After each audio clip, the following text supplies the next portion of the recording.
Shalom, thank you for having me here. So I'm really excited about and inspired by what we just heard today from all of the companies who are up on the stage.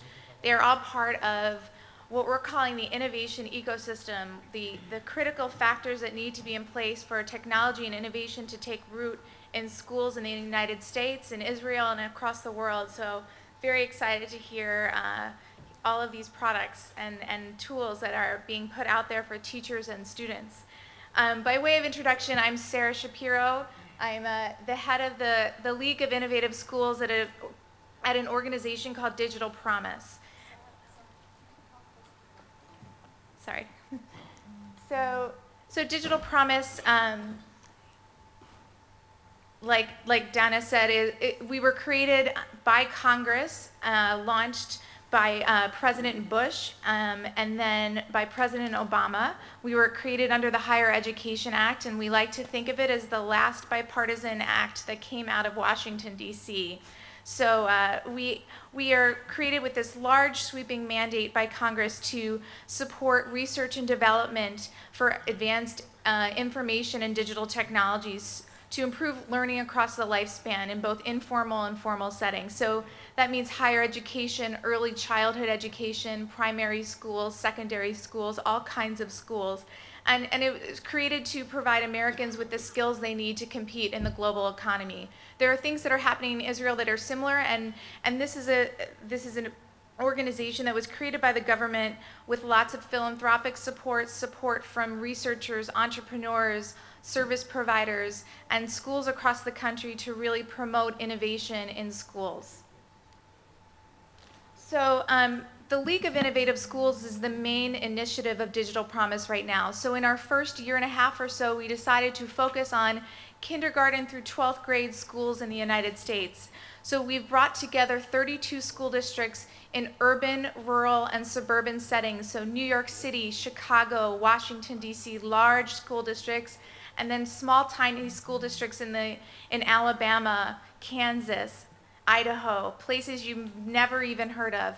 But what they all have in common is that these schools are working together to accelerate innovation in their schools and partnering with startups, research institutions, and one another to pilot new approaches to education using technology, evaluate them with research partners like Harvard, University of Chicago, George Washington University, and others, and then eventually to scale up innovations that deliver results for students. So, going back to what Rachel was talking about, we don't want this to be just small islands of innovation across the United States. We want to create eventually a system where we're scaling up innovation and finding it in schools, in every school across the U.S.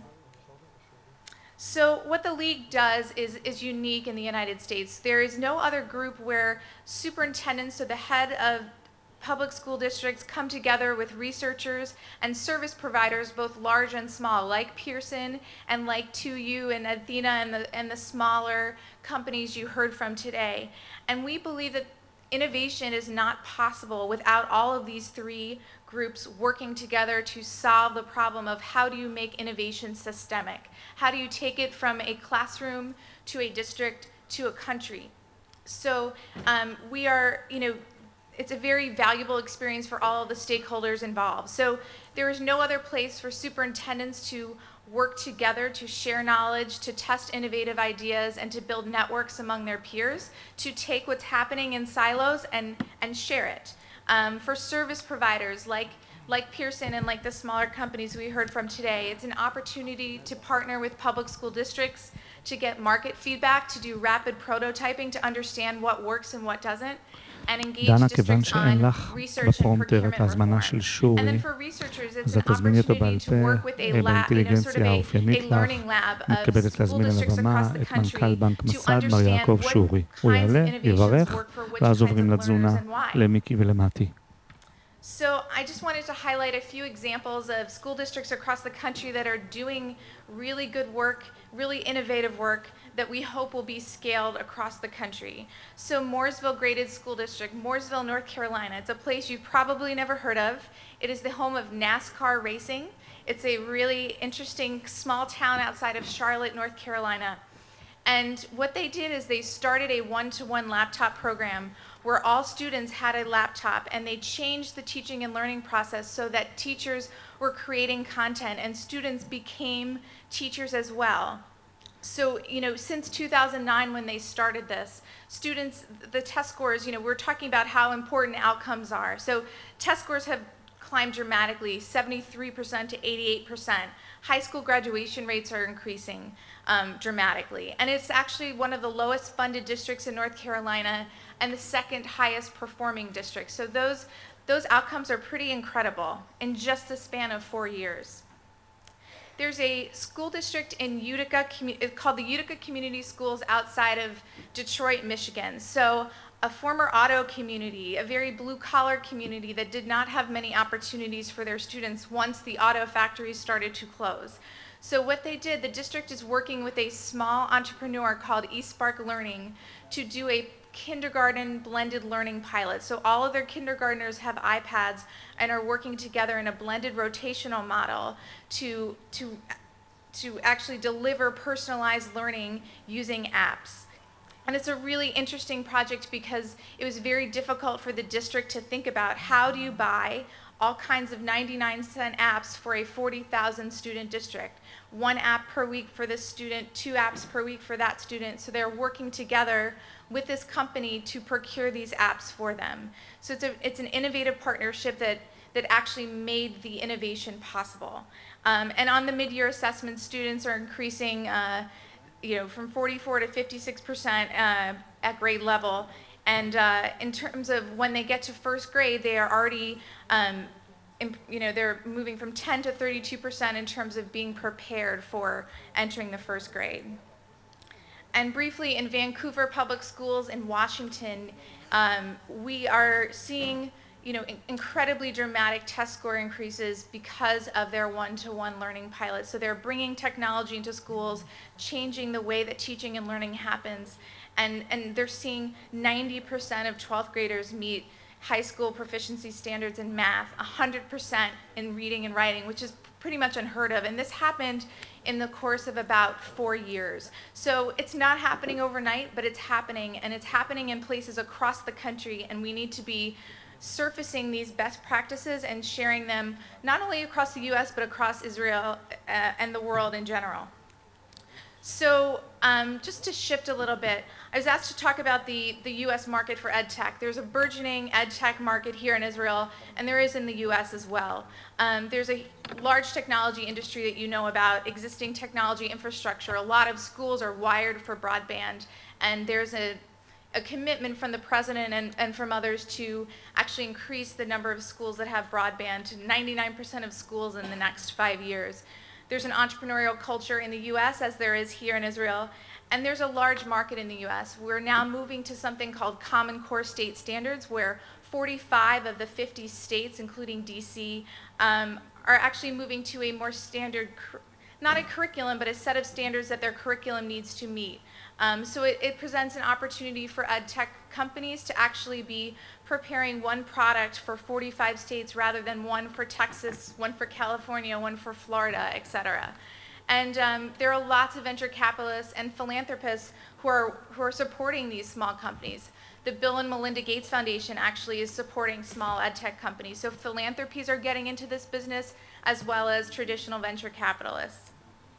And we've seen the number of deals go up dramatically, and this is from Forbes, but this was in 2011. It's continued to increase dramatically in the last 2 years. So, and when we talk about education technology, we're talking about all kinds of products. So we're talking about platforms, we're talking about teacher tools like Edthena, we're talking about content like what we heard with the e-books and that kind of thing, early learner tools, tutoring, test prep. There's all kinds of things that are grouped under this category of education technology tools. And they're all being funded right now. But there are many barriers to making innovation systemic. So we talked about this. I think everybody on the stage has touched on this, but innovation is happening in individual classrooms, in individual districts, and individual schools, and it's really hard to think about how to take what's happening that's working and making sure that teachers, principals, superintendents across the country have access to those tools. in the States, there are very complicated procurement policies, so it's very hard to buy ed tech tools if you are a teacher, a principal, or a superintendent. We have laws that are, procurement laws that were really designed for paper textbooks, for pencils, for janitorial services, you name it. Now we need to think about how to design funding streams so that teachers can buy the tools that they need to teach properly. And in terms of the research, there is not enough research on what works and what doesn't, and why, and for which students. And so we are at Digital Promise thinking about different kinds of research. Now that data is coming in second by second from these tools, we can think about rapidly and rigorously evaluating what actually works for students and why. So the League of Innovative Schools was really designed to address some of the barriers I just mentioned. So the League is a vehicle for surfacing some of the promising ideas that are happening across the country and how to implement them. So it's not just the tool that you stick in a classroom, but it's how it's actually used and how teachers use it in the teaching and learning process. So we are thinking about how to scale innovation and make innovation systemic in traditional public school districts across the United States. We are also working to transform the market by helping districts with procurement. So thinking about districts as the buyers and vendors as the suppliers. So on the supply and demand, how do we make this market work better so that small companies understand the needs of districts and districts understand how to buy the things they need and how to evaluate whether or not it's the right fit for their district.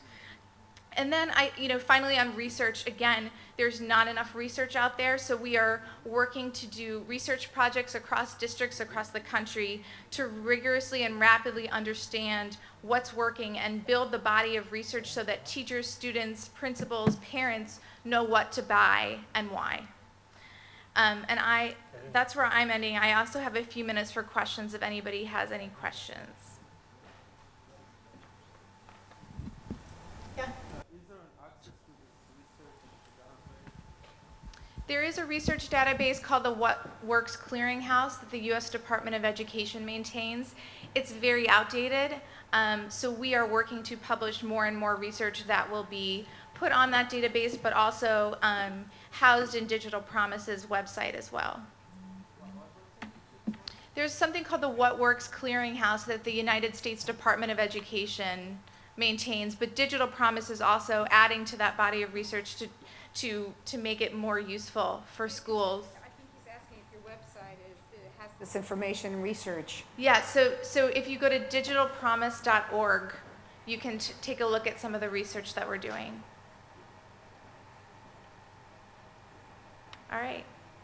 Thank you very much. Sarah, thank you so much for taking the time and the long trip to come here. It was really fascinating.